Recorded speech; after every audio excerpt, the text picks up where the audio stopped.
गहरे जंगलों और पहाड़ियों के बीच बसा था दुर्गापुर, एक छोटा और शांत गांव। दिन में यह गांव सामान्य दिखता था, लेकिन रात होते ही यहां का माहौल डरावना हो जाता। लोग कहते थे कि इस गांव पर भूत प्रेतों का साया है। गांव के बाहर एक पुराना टूटा फूटा मंदिर था, जहां कोई जाने की हिम्मत नहीं करता था। बुजुर्गों का कहना था कि वहां एक आत्मा कैद है, जो रात के अंधेरे में बाहर आती है। जो भी उसकी हद में जाता, वो कभी लौटकर नहीं आता। गांव के लोग इस मंदिर से दूर रहते थे, लेकिन एक दिन गांव में एक नया आदमी आया। उसका नाम राहुल। वो इन कहानियों पर यकीन नहीं करता था। उसने गांव वालों से पूछा, तुम लोग इतने डरे हुए क्यों रहते हो? गांव के एक बुजुर्ग पंडित रामशरण ने कहा, बेटा, इस मंदिर में एक शापित आत्मा रहती है। जो भी इसकी सीमा लांघता है, वह या तो मर जाता है या पागल हो जाता है।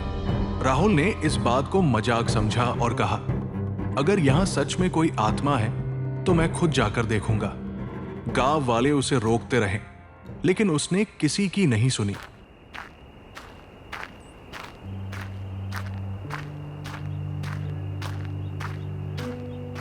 रात के 12 बजे राहुल हाथ में टॉर्च लेकर मंदिर की ओर बढ़ा। चारों तरफ सन्नाटा था, बस हवा के झोंके पेड़ों को हिला रहे थे। जैसे ही उसने मंदिर की सीढ़ियां चढ़ी, अचानक उसे महसूस हुआ कि कोई उसके पीछे चल रहा है।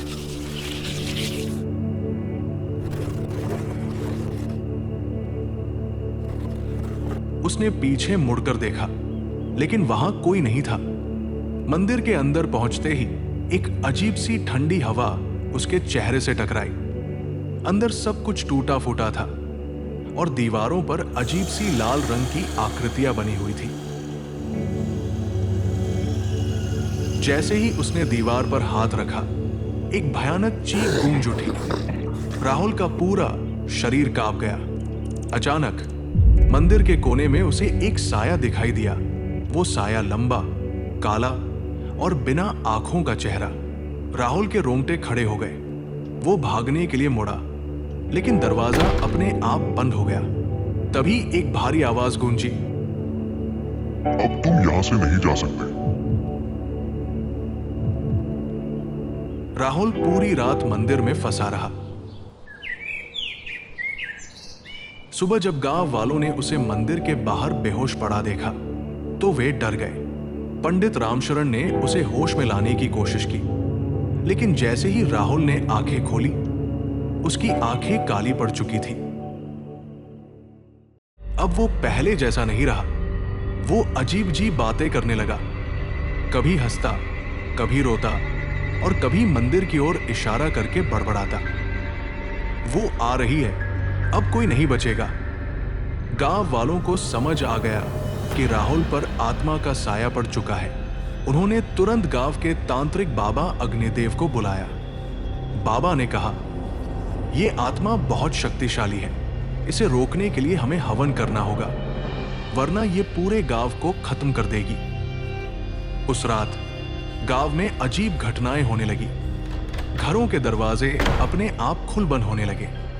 लोगों को खेतों में खून से सने पैर के निशान दिखने लगे। कई लोग गायब होने लगे और सुबह उनकी जली हुई लाशें जंगल में पाई जाती। राहुल अब पूरी तरह आत्मा के कब्जे में आ चुका था। उसकी आवाज बदल गई थी और कभी कभी उसकी आंखों से खून टपकता था।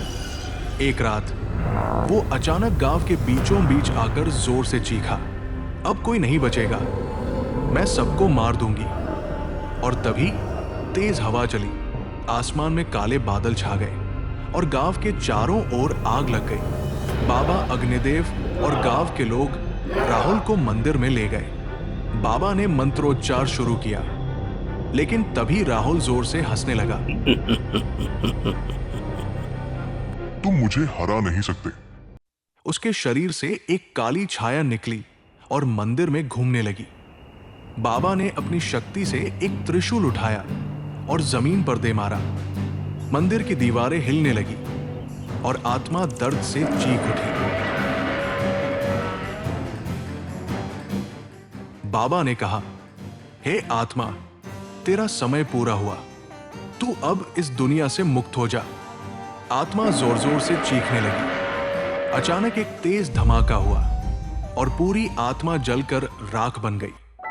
राहुल बेहोश हो गया। जब उसने आंखें खोली तो वो फिर से सामान्य हो चुका था। गांव में धीरे धीरे सब कुछ शांत हो गया। लोग खुश थे कि अब डरावनी घटनाएं खत्म हो गई थी। कुछ महीनों बाद गांव में सब कुछ ठीक चल रहा था, लेकिन एक रात जब पंडित रामशरण अपने घर में सो रहे थे, उन्हें लगा कि कोई उनके कमरे में खड़ा है। उन्होंने धीरे धीरे आंखें खोली और देखा, वही काली छाया, बिना आंखों का चेहरा और एक कर्कश आवाज। मैं वापस आऊंगी।